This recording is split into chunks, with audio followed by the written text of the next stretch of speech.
अस्सलामु अलैकुम वरहमतुल्लाहि वबरकातुहू। दोस्तों भाइयों, कैसे हैं आप सब? खैरियत से हैं? ठीक हैं।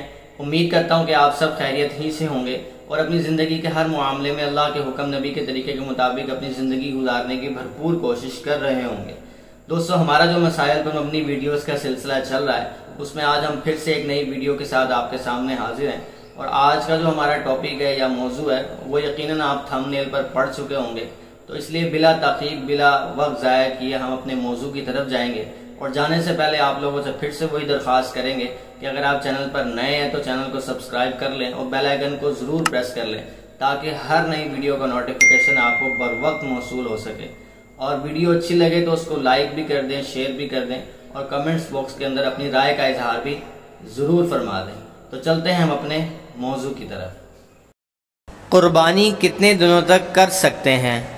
सवाल किया है। अस्सलामु अलैकुम हज़रत, कुर्बानी कब से कब तक की जा सकती है और इसके लिए शरीयत ने कितने दिन मुकर्रर फरमाए हैं?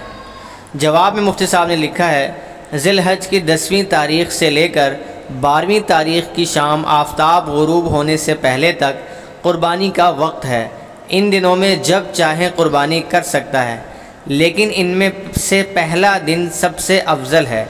इसके बाद 11वीं तारीख़, फिर 12वीं तारीख़। जहाँ ईद की नमाज़ पढ़ी जाती हो, वहाँ पर कुर्बानी का वक़्त 10 ज़िलहज को ईद की नमाज के बाद शुरू होता है, जबकि देहात में जहाँ जुम्मा व ईदैन वाजिब ना हो, 10 ज़िलहज को फ़जर की नमाज के बाद कुर्बानी की जा सकती है।